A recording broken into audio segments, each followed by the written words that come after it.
Esto es Comunicación 5.0. Ante el tsunami desinformativo, razón abierta y sentido crítico en la comunicación.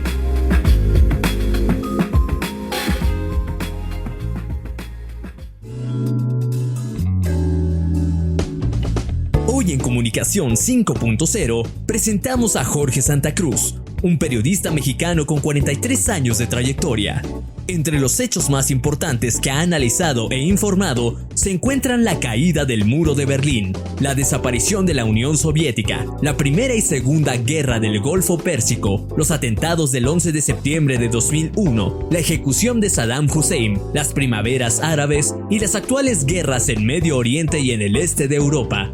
A nivel nacional, ha informado el fin de los gobiernos del Partido Revolucionario Institucional, los dos gobiernos del Partido Acción Nacional y el ascenso de la izquierda con López Obrador.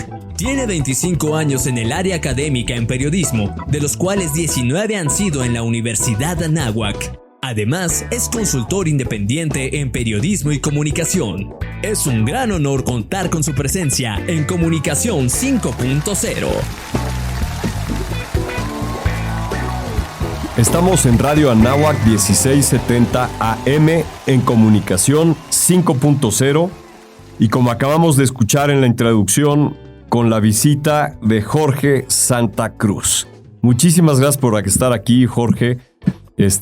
Ahora sí que un profesor ya de mucho tiempo dentro de la universidad y más allá de eso también una persona que tienes una amplísima experiencia en el trabajo del periodismo. Gracias por acompañarnos. Josu, gracias a ti, gracias al equipo y por supuesto a Radio Anáhuac y a nuestra facultad, a nuestra institución. Para un servidor es un privilegio poder conversar contigo aquí, con ustedes en Comunicación 5.0. Muy bien. Oye, pues mira, para empezar, aquí me apunté, periodismo de cepa. O sea, hemos tenido muchos periodistas que han pasado por acá, muchos jóvenes que están haciendo como innovaciones en el periodismo, pero ahora sí que aprovechando y abusando de tu presencia y de tu experiencia, me gustaría que me platicaras, y siempre empiezo por esto. Uno, ¿qué te llevó al periodismo? O sea, ¿en qué momento dijiste, yo me voy a dedicar a esto? O si fue una decisión, no fue un accidente de vida, ya nos platicarás. Y conforme vayamos avanzando, que nos ayudes a entender, pues igual hace rato lo decíamos antes de entrar a cabina, ¿no? ¿Cuál es ese periodismo que hubo en México a lo mejor a finales de los 70s, de los 80s, principios de los 90s, que era un periodismo que hoy no hemos perdido las bases? Quien es realmente un periodista no ha perdido esas bases, pero a lo mejor los tiempos y los movimientos son completamente diferentes, ¿no? Y la forma de entrarle a una nota, de procesarla, de hacer como un análisis, a lo mejor hoy decimos que ya no existen esos tiempos, pero a lo mejor deberíamos de encontrar los espacios para esos tiempos. Pero si quieres empezamos para que me platiques, ¿qué te llevó al periodismo? ¿Desde hace cuánto estás en esto? Bueno, estoy en esto desde hace 43 años. Entré como asistente de redacción a la división Noticias del Núcleo Radio 1000, lo que hoy es NRM Comunicaciones, el 15 de junio de 1981, es decir, un mes y 2 días después del atentado contra Juan Pablo II en la Plaza San Pedro del Vaticano. Ok. ¿Por qué el periodismo? Porque mi señora madre, en paz descanse, fue periodista más de 60 años. Ándale. Ella franqueó las puertas de la eternidad el 6 de noviembre de 2018. Uh-huh. Y con ella viví el periodismo desde que era pequeño. Ella comenzó en medios de estados de la República como Zacatecas, como Durango, como Aguascalientes, y después la mandaron llamar y ejerció el periodismo en la Ciudad de México muchos años. Entonces, un servidor de ustedes, veía cómo mi señora madre se daba cuenta de lo que la mayoría de la gente no se daba cuenta. Y sabes, había otro factor que me encantaba, que me hacía sentir muy bien, que utilizaba el periodismo como una forma de buscar el bien para las personas y para la sociedad. Hubo infinidad de cosas de las cuales tu servidor se dio cuenta, que nunca salieron publicadas, pero hubo otras muchas que sí se publicaron y que en su momento, y con esto concluyo, no sé si en todo caso gustes que dé algún ejemplo, pero que en su momento constituyeron asuntos incluso de seguridad nacional. No, pues obvio queremos ejemplos. O sea, ahorita nos platicas lo del asunto de seguridad nacional, pero me llamó la atención que tu madre, siendo periodista, lo que buscaba con su ejercicio del periodismo era hacer el bien a los demás. Ayúdame a entender pues este ejercicio de tu mamá y cómo hacía para utilizar el periodismo pensando en hacer el bien a los demás y quiénes eran esos demás. ¿Cómo no? Antes de responder directo a esta segunda pregunta que me haces, permíteme decir que ella era hija de publicista y periodista. Ok.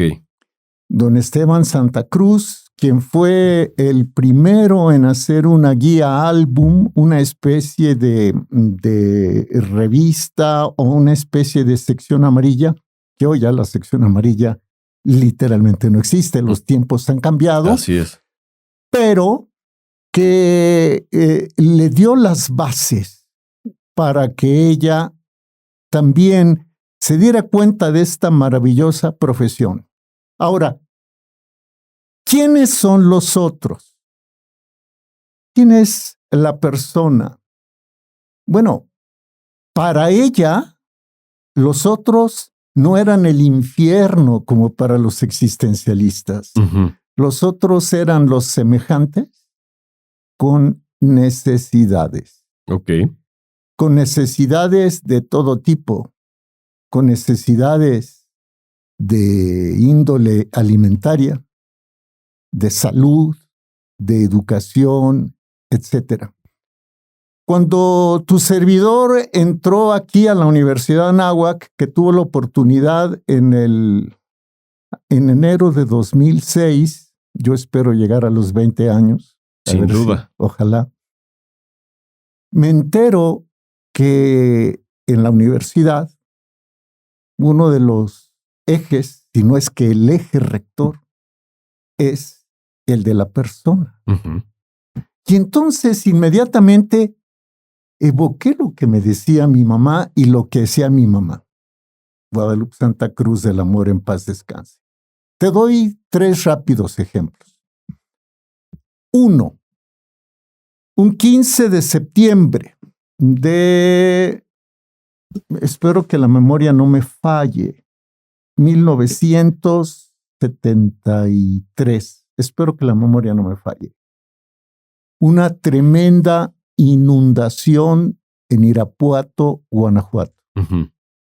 Abrieron las puertas de una presa, estaba saturada, la abrieron y la inundación fue vastísima. Josu.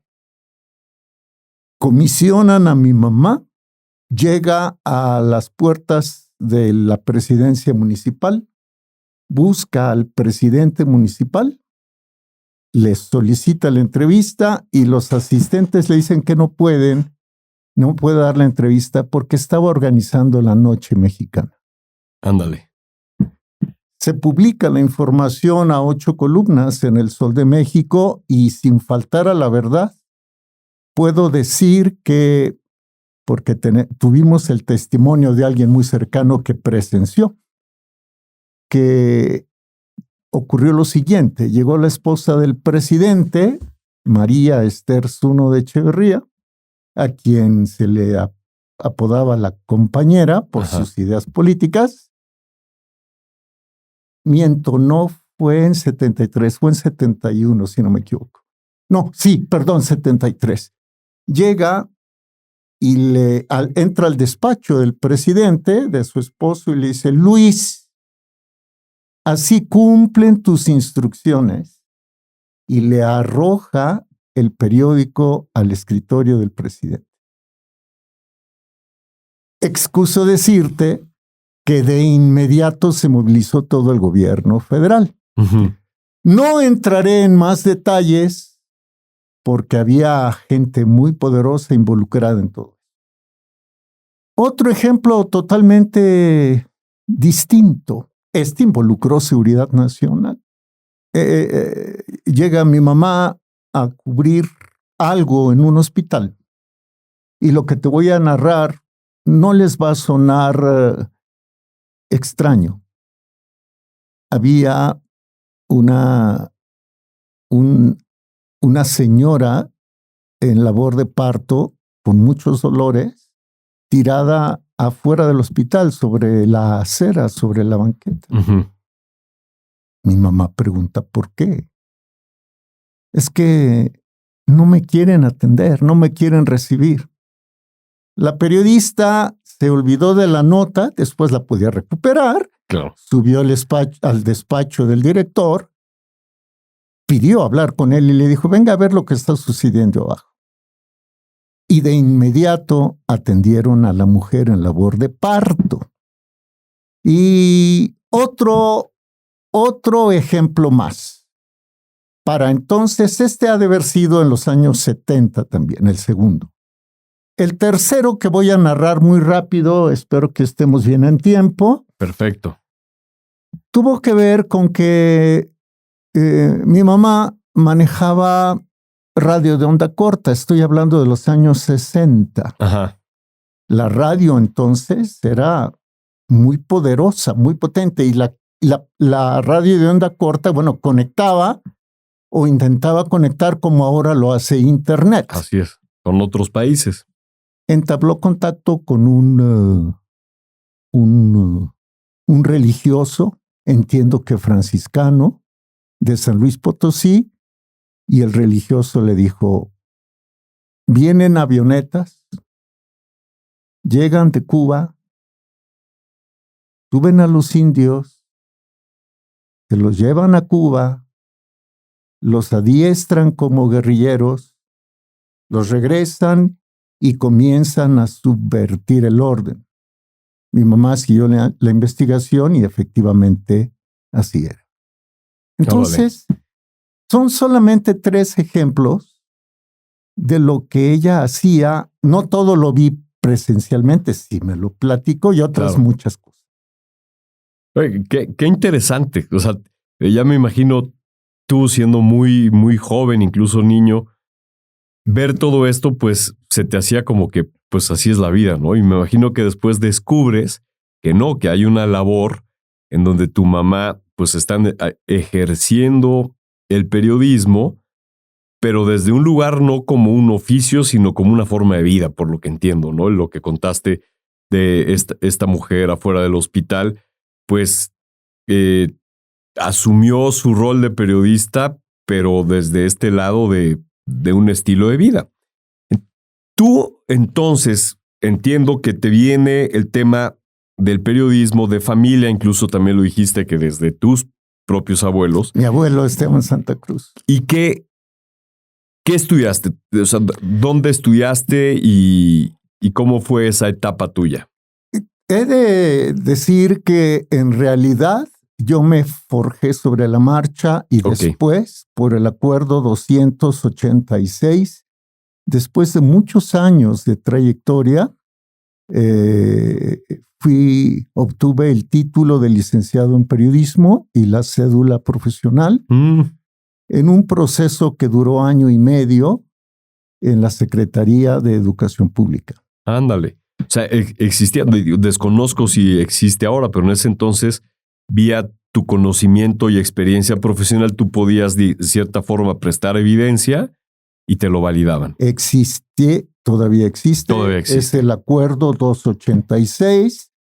Después sí cursé algunos acuerdos 286, Secretaría de Educación Pública. Después sí hice cursos, en fin. Pero tengo que decirlo con absoluta humildad, que mi formación fue autodidacta. Es más, para que un servidor entrara a la Universidad Anáhuac, la universidad inició el trámite en 2005 y la autorización llegó en 2006, cuando la Secretaría de Educación Pública le indicó a la facultad. En ese tiempo el director de la facultad era el doctor Carlos Gómez Palacio y Campos, de que se me concedía el permiso para impartir clases a nivel de licenciatura porque cumplía con los requisitos. Ya después, cuando se viene el tema de las acreditaciones internacionales, me pidieron estudiar una maestría que ya terminé, nada más tengo que entregar un ensayo de 20 cuartillas y la maestría que tomé fue maestría en humanidades. Aquí mismo, porque el periodismo y las humanidades van de la mano. Entonces, ese es grosso modo por qué Jorge llega aquí y bueno, que agradezco infinito el honor de estar en la Anáhuac. Qué interesante. Además, así empezaste platicando, que cuando entraste a la universidad te resonó completamente la visión, digamos, humanista que tenemos de la parte formativa de nuestros alumnos e incluso también de todos los que trabajamos aquí, ¿no? Tenemos esta visión. Así es. Tu experiencia desde el lado empírico. Entonces, asumo, me lo dijiste hace un momento, empezaste en Núcleo Radio 1000 en el 81 como asistente de redacción. Entraste a trabajar ahí y ¿cómo fuiste tú desarrollando tu periodismo? O sea, estuviste ahí como asistente, ¿qué significó? ¿Qué experiencias tuviste? ¿Y cómo lo fuiste evolucionando? Sí, cómo no. Mi labor consistía en ayudar a los redactores de planta con labores muy sencillas como ir y cortar los cables de los teletipos, de los teletipos o de los telex. Sí. En ese tiempo eran la gran maravilla. Entregárselos y hacer pequeñas cápsulas informativas para distintas capitales de estados de la República Mexicana que se llamaban En Resumen. Ajá. Eran cápsulas de 3 minutos. Entonces, fue así como un servidor de ustedes comenzó. Al cabo de un año me ofrecieron, yo creo que al cabo de 6 meses, 8 meses, me ofrecieron la planta porque fueron 3 contratos renovables de 3 meses cada uno. Después me ofrecieron la planta como redactor y entonces ya como redactor de la División Noticias del Núcleo Radio 1000 tenía que preparar un resumen largo y por lo menos 5 noticiarios breves de la hora, que recuerdo muy bien. Se presentaban, de hecho, todos los noticiarios del núcleo Radio 1000 se presentaban así: entérese sin tener la vista fija. Un clásico. Genial. Sí. Sea testigo de la historia. La División Noticias del Núcleo Radio 1000 le informa y entraba la voz de un servidor como redactor locutor. En fin.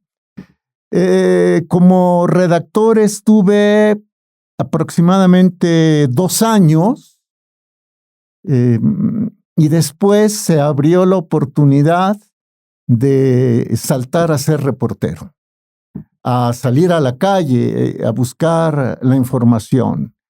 Y en ese momento un servidor de ustedes estudiaba la carrera de psicología, porque Otra universidad de la Ciudad de México estableció un convenio de intercambio en el que el núcleo recibía becas. Ajá. Y el núcleo a cambio daba difusión, anuncios. Ok. No había en ese momento periodismo en esa universidad y lo más cercano era psicología. Bueno. Estudié bien 3 semestres de psicología. Estaba ya en el 4º semestre de la carrera cuando ocurrieron 2 cosas. Una, me ofrecieron la jefatura de información, lo que es el equivalente ahora a una gerencia de información, es decir, coordinar a todos los reporteros. Y era más salario. Claro. Yo ya estaba casado, ya empezaba a tener bebés. Y por el otro lado, en la universidad donde estaba estudiando psicología, el enfoque era pedagógico. Ya había que ir a los centros de desarrollo infantil, etcétera, y eso no encajaba en mi perfil. Entonces, tomé la decisión de suspender los estudios universitarios y continuar con mi carrera periodística. Ya como jefe de información también se me encomendó la producción del programa de fondo por excelencia del núcleo, que se llamó o se tituló Diálogos al Desnudo. Lo conducía en ese momento mi jefe, el profesor Juan José Bravo Monroy, profesor porque él daba clases a nivel, creo que de vocacional en el Poli. Bueno, ahora los centros de estudios y formación tecnológica. Y luego se me confirió también la jefatura de redacción. Entonces tenía la jefatura de información, la jefatura de redacción, la producción de Diálogos al Desnudo. Y finalmente, a principios del 88, me ofrecieron la dirección de noticias. Estuve allí casi 9 meses, yo creo. El día en que renuncié, había ocurrido, qué cosa tan curiosa, un fuerte terremoto en Santa Cruz, California. Y Santa Cruz, Jorge, había producido un fuerte terremoto en el núcleo al renunciar, porque se unieron a mí 5 personas. Y bueno, dejé el núcleo.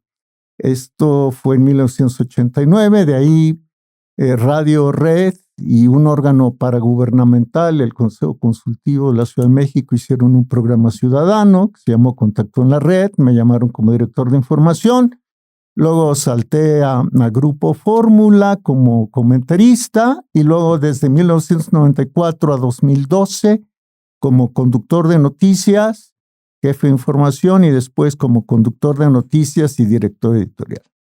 Ahí mismo. En Radio 13, 1290 de AM. 1290 AM. Que es donde algunas personas me escuchaban. Sí, es que hace rato también afuera del aire comentaste, bueno, más bien nos comentó Andro, que es productora del programa, que te oía con su papá. Sí, lo cual yo no sabía, pero en Radio 13 pasaron muchas cosas interesantes, incluso una de ellas tuvo reverberancia aquí en la cabina principal de Radio Náhuac, pero si hay tiempo lo platicamos y si no, bueno, se quedará. Súper. A ver, platícame entonces, obviamente nos acabas de platicar que estuviste en posiciones pues cada vez de mayor relevancia y cada vez con la necesidad de una toma de decisiones, como lo hablábamos hace rato, pues uno, que tenías el tiempo en contra, pero no solamente eso, tenías que hacer un análisis crítico en cuanto a las implicaciones políticas, en cuanto a lo mejor los riesgos comerciales que podías correr por sacar o no una nota. Platícanos alguna anécdota de algún momento difícil que hayas pasado, ya sea como redactor, sobre todo como jefe de redacción o con algún reportero que pues tuviste que tomar la decisión de no publicar algo o de publicarlo de cierta forma. O sea, proceso que lo hemos hablado ya en este programa con algunos otros periodistas, de una autocensura, porque pues no puedes ir hablando todo lo que se te ocurra todo el tiempo. Eso es muy naif, pensando que ese es el periodismo puro, porque pues te debes a los patrocinadores y a ciertas fuerzas en donde pues, te tienes que regular. Y a lo mejor tienes un notón y la tienes que guardar en el cajón. ¿Tuviste alguna vez? Muchas, muchísimas. Comentaré 3 o 4 cuando mucho, muy rápidas. Una en el núcleo Radio 1000, mi jefe, el entonces director de noticias, el profesor Bravo Monroy, en paz descanse, me dice, Jorge, a partir de hoy, ningún reportero, y yo era el jefe de información de redacción, ningún reportero y ningún redactor deben dar las marcas de los automóviles involucrados en accidentes. Ándale. Esta es sencilla. Pero ¿por qué, profesor? O sea, ¿en qué afecta? Bueno, le voy a decir en qué afecta. Si usted permite que eso suceda, la mitad del ingreso del núcleo se va a caer. Y se van a caer la mitad de los salarios de sus compañeros. ¿Usted qué me dice? Claro, no, pues sí. Y ustedes acostumbrados a decir, chocó un levarón en la esquina de Ejército correcto. Nacional y Periférico, entonces ahora tenía que decir, chocó un automóvil en la esquina de Ejército Nacional.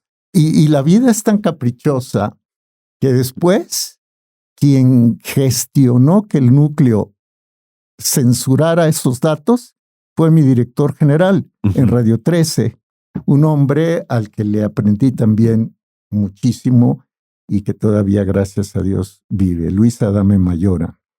Luis Felipe Adame Mayora. Luego, otro. El proceso electoral de 1988. Ok. En ese momento, de la Madrid a Salinas. De la Madrid a Salinas. Ajá. Voy a dar 2.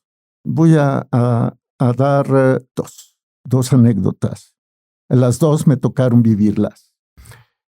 Ya no recuerdo el día del destape. Creo que fue el 3 de octubre. El destape, para quienes nos están escuchando, en la jerga periodística quiere decir que era el momento en que el partido en el gobierno daba a conocer el nombre de quien sería su precandidato presidencial y en automático luego candidato a la presidencia y luego en automático presidente de la República. ¿Qué es lo que con estas elecciones que acaban de pasar les llamaron las corcholatas? Pero para que sepan, las corcholatas viene del destape.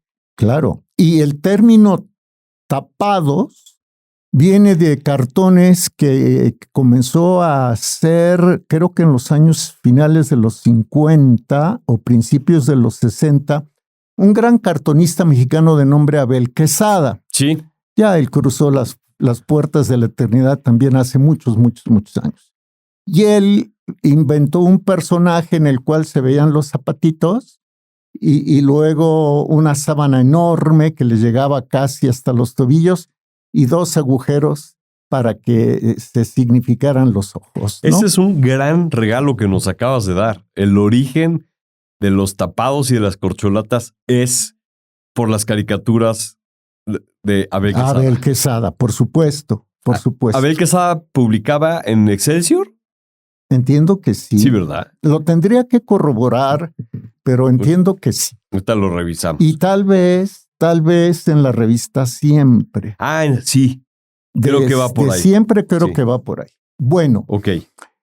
Entonces, la noche anterior al destape de Salinas, la redacción del núcleo fue convocada a una junta por el director general adjunto. El presidente y director general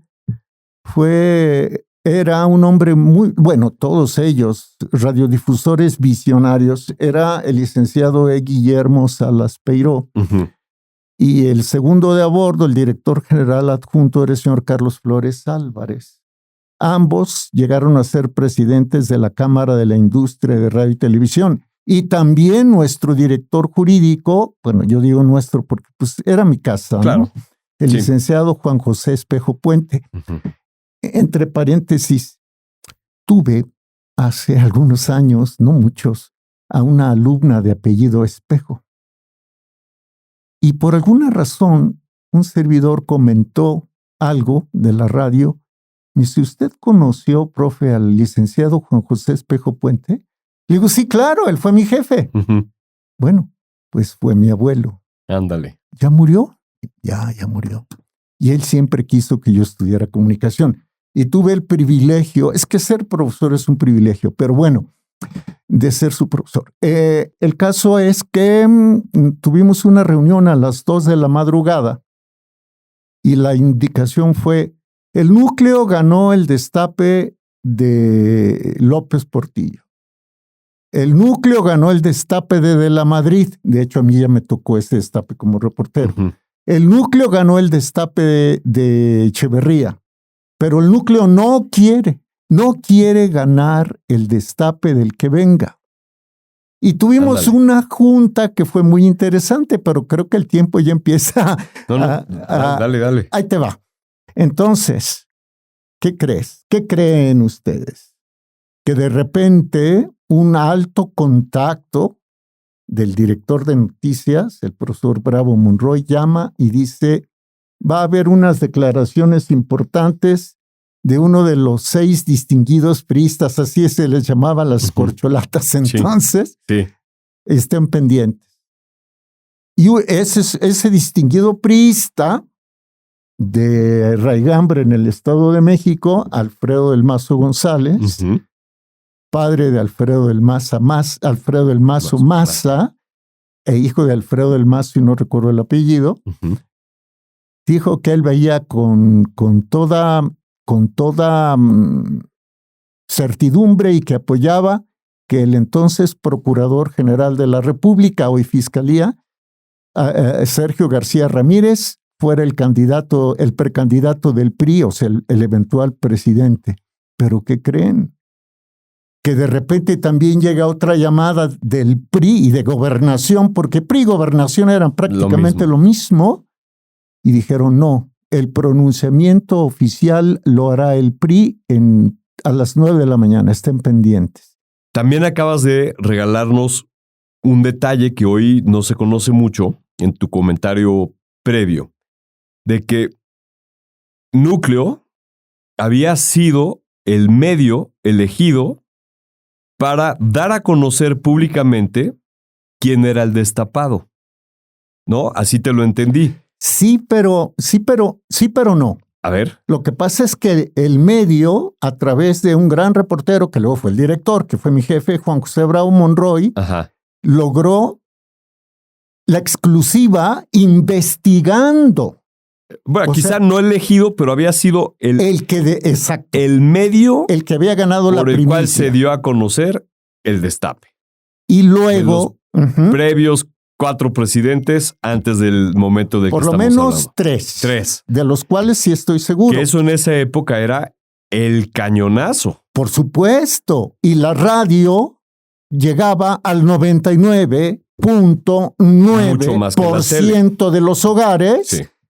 Y llegaba a los rincones más lejanos del país. Claro, porque vamos a contextualizar. En esa época estaban las grandes radios, digamos, de la zona metropolitana del Distrito Federal, hoy Ciudad de México, pero prácticamente todas tenían repetidoras en los estados y tenían alianzas con radios independientes de los estados. Y entonces, en cuanto había una nota de este tipo, ¡pum!, se pasaba. Soltaba. Y en menos de un minuto, o quizá un poquito más, se sabía en todo el país la información que partía del Distrito Federal, Ciudad de México. Lo que dices es absolutamente verídico. Juan José Bravo Monroy, si no me equivoco, logró la primicia de que iba a ser Luis Echeverría el presidente, y luego José López Portillo, y luego un colega, Vicente López Segura, que estuvo mucho tiempo en Televisa después, logró la nota de que iba a ser de la Madrid. Ok. Pero cuando de la Madrid está por entrar a su último año ya con un destapado, Ajá, con una corcholata ya en funciones, entonces llega la filtración de que Alfredo del Mazo González, uno de los 6 aspirantes, el hermano que nunca tuvo el presidente, porque así lo decía Miguel de la Madrid, pues destapa a Sergio García Ramírez. Luego llega la llamada al núcleo, una llamada de gobernación diciendo, no, están ustedes equivocados. El núcleo tenía entonces un sólido prestigio ganado desde finales de los años 50. Sí. Yo creo que desde el 59, yo nací en 58. Bueno, no hago el cuento largo, nos conectamos a la señal del PRI, que era señal telefónica. Ajá. Había unos artilugios que eran como caimanes, así se les llamaba, los famosos caimanes. Le abrías a la bocina del micrófono y conectabas los caimanes y conectabas a la consola. Bueno, en fin, todo muy romántico, muy bonito. Y salen a escena Jorge de la Vega Domínguez, presidente del Comité Ejecutivo Nacional del PRI. Mira, lo tengo en la memoria, ya estoy como unos viejitos, dicho con todo respeto. Bueno, yo voy tengo 66. Y sale la secretaria general del Comité Ejecutivo Nacional, una mujer que tuvo mucho poder, María de los Ángeles Moreno. Uy, claro. María de los Ángeles Moreno. Y dicen que por unanimidad los tres sectores del partido se pronuncian por la candidatura del señor licenciado Carlos Salinas de Gortari. Y entonces el núcleo, que supuestamente pues había ganado la declaración de Del Mazo por haberla transmitido prácticamente en directo, de repente te ve valga la expresión, con los dedos entre la puerta. Sin duda. Y cuando llega Salinas, pues ya la situación del núcleo ante la presidencia de la República quedó comprometida. Un quemón, como se dice localmente. Digo, coloquialmente. Finalmente, el licenciado Salas Peiró, el señor Flores, el licenciado Espejo, vendieron, y quien se hizo cargo fue Enfoque, Estéreo 100. O sea, la familia se me acaba de escapar, pero bueno. Y por cierto, acaba de morir un prominente integrante de esa familia, antier o ayer. Fíjate cómo es el destino.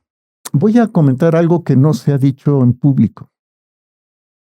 Alguna noche que me llevaba el profesor Bravo Monroy, porque era tan gentil que me llevaba a casa cuando terminábamos muy tarde. Empezabas muy temprano y terminabas medianoche. Me decía, don Jorge, hombre, yo tendría 20 y tantos años, pero él era un hombre muy educado. Va a haber cambios en el núcleo. Esto antes del destape en falso. Va a haber cambios en el núcleo. Y no sé cómo va a quedar usted, pero no se preocupe. O sea, se va a crear una división nacional y no sé si a mí me van a mandar a la división nacional y usted se queda en la división noticias en México, o usted se va a la división nacional y yo me quedo en México. Esto fue semanas antes del fallido destape. Todos los planes, obviamente, todos los planes se quedaron en el papel. Cambiaron. Y déjame darte otra anécdota que tiene que ver con la decisión, porque tú hablabas de la decisión. Y con esto trataré de cerrar con algo que está impulsando la facultad y con lo cual también estoy absolutamente de acuerdo, que es el pensamiento crítico.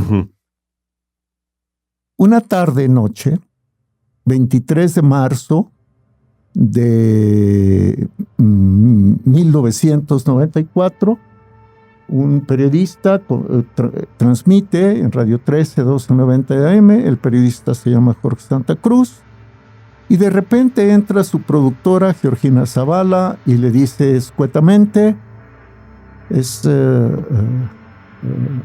la periodista me da el nombre, Eduviges Baena, urgente, Tijuana, 40 segundos. Es todo lo que recibo. Abrimos micrófonos para Eduviges Baena y me dice, en síntesis, no sabemos qué pasó, pero todo parece indicar que fue un atentado, el licenciado Colosio herido, mucha sangre, etc. Lo que era un noticiario normal se convirtió en una transmisión especial que duró horas y horas. Le pedí que avisaran a mi jefe, el director, Carlos Ramos Padilla. Él estaba en un recorrido por el metro con gente de la audiencia. Y pues tomas la decisión de ¿lo validas o no lo validas? Y lo validas. Uh-huh. Y fue en radio, lo digo con humildad de rigor, porque simplemente para un servidor fue casualidad el estar ahí. En radio fue el primer medio. ¿Por qué? Ahora sí vamos a los significados. Y así lo voy a dejar, tarán, pero no voy a dar la conclusión del tarán, porque no la sé.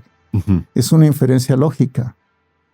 Resulta que el PRI, la campaña, se llevó a la mayoría de los reporteros a San Diego a comprar lo que comúnmente se llama fayuca, Ajá. o sea, mercancía de contrabando. De contrabando. Que porque ya en Lomas Taurinas no habría nada. Y solo se quedaron en Lomas Taurinas 5 personas. Y de esas 5 personas, solo una era de radio. Los otros eran de periódicos. Y el reportero de periódico, de El Universal, le facilitó a Eduviges Baena el teléfono para que Eduviges diera un reporte de 40 segundos que se fue a 2-3 horas. Wow. ¿No? Con la venia del reportero del Universal. Ya después lo que sucedió, etc. Entonces, ¿qué es el periodismo? ¿Por qué me encantó? ¿Por qué me enganchó el periodismo? No nada más por la cuestión de entrar a donde la mayoría no entra, de tratar a quienes la mayoría no tratan, de ayudar a quienes necesitan ayuda, y entonces el periodista honesto tenía capacidad de abrir puertas, había sensibilidad entonces, sino porque como a mí me gustaba la historia y me sigue gustando muchísimo, por eso tomé la maestría en humanidades aquí, porque me encanta la historia, pero para entender la historia necesitas entender los significados de los hechos históricos. Así es. El periodismo es la historia de cada día. Y para entender la historia de cada día necesitas entender los significados de los hechos noticiosos. Uh-huh. Entonces, un periodista no es solo aquel que puede aplicar la pirámide invertida o que tiene una muy buena ortografía y una espléndida sintaxis.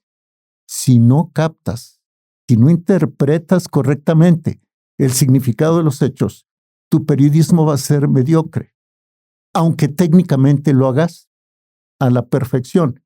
De ahí que me enganchara, con perdón de la expresión coloquial, en el periodismo, porque me permite interpretar el significado de cada hecho importante y relacionarlo con la historia inmediata, mediata y muy lejana, ¿no? Qué interesante.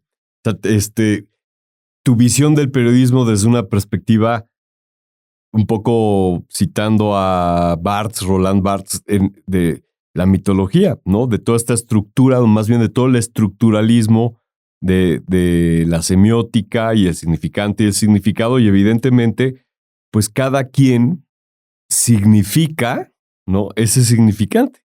Y tú encontraste un oficio en donde podías tener esta oportunidad de significar y resignificar todo lo que está pasando alrededor. Absolutamente, absolutamente de acuerdo. Y por eso quizás voy a causar escándalo, no sé cómo andemos de tiempo, pero voy a causar escándalo con lo que voy a decir a los ortodoxos del periodismo. El periodismo es una profesión, una disciplina subjetiva. Sí. Porque solo la realidad es objetiva. Y el periodista ve fragmentos de esa realidad y los interpreta. Incluso los géneros informativos tienen una fuerte carga de subjetividad desde el momento mismo en que jerarquizas la información, la procesas y la presentas.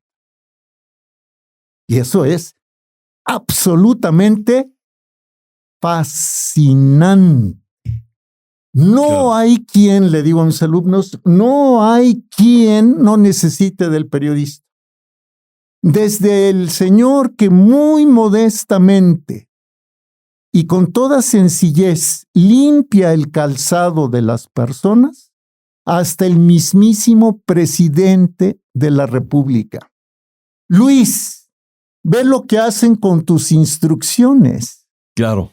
Entonces, como está en mi temario de periodismo político, cuando me toca explicar periodismo cuarto poder, lo tienes vivido, lo has vivido y les dices, es que el periodismo es en efecto un poder paralelo a los poderes establecidos, institucionales y aún a los poderes fácticos que hoy en día inciden muchísimo. No sé si pueda tener un minuto. Sí, sí.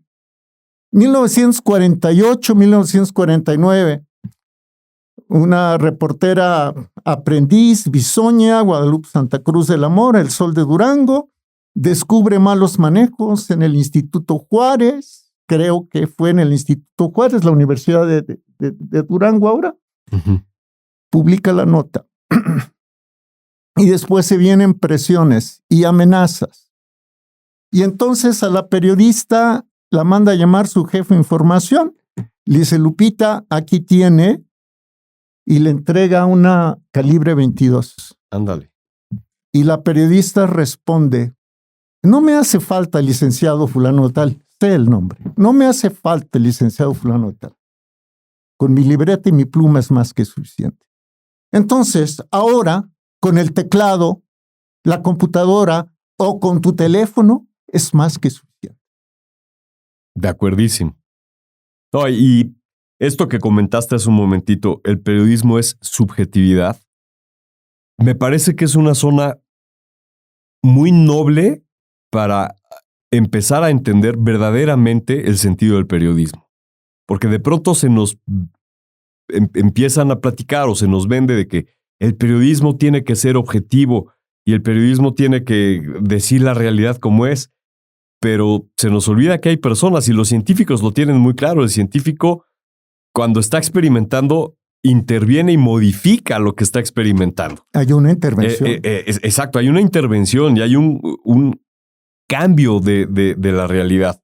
Y el periodista, pues tiene que ser lo mismo, pues si no sería una fotografía y que de todos modos está sujeta a interpretación, ¿no? Por supuesto. Entonces, en ese sentido, creo que es también un gran regalo el que para quien nos escucha se sienta cómodo con la subjetividad, tanto que si está haciendo periodismo, tiene que imprimir, y cuando lo está leyendo, que también sepa que está viendo la realidad a través de la mirada de alguien más y dentro de su subjetividad. Nos queda un minuto y quiero aprovechar primero para agradecerte. Me pareció una gran charla. Gracias. Y hay una pregunta que le hacemos a todo mundo que también es muy relevante. ¿Cuáles son los mejores tacos de la Ciudad de México? Los mejores tacos de la Ciudad de México, los que encuentras en el primer lugar disponible cuando tienes hambre. ¡Qué gran respuesta! Oye, ¿cuántas giras donde estás en el monte y nada? ¿Alguna vez, si llega a haber la oportunidad, les platicaré lo que me sucedió en la realidad en Chiapas en el campamento del subcomandante Marcos? Pero eso ya será si hay oportunidad para otra ocasión. No, buenísimo, pero es una gran respuesta. Los primeros tacos que te encuentras cuando tienes ganas de tacos. Esa es una súper respuesta. De verdad, Jorge, te agradezco muchísimo que hayas estado aquí, que nos hayas compartido, pues hasta en cierto punto, hasta intimidades, pero nos ayuda mucho tu intervención a entender mucho mejor este mundo multifacético y con muchas dimensiones del periodismo. Muchas gracias por estar con nosotros. Para mí fue un honor. Muchísimas gracias, Josu.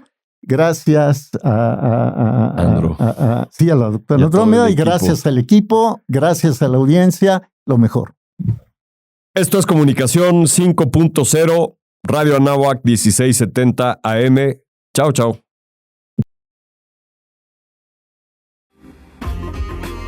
Gracias por estar aquí. Comunicación 5.0 es para todos. Nos vemos en nuestra siguiente emisión.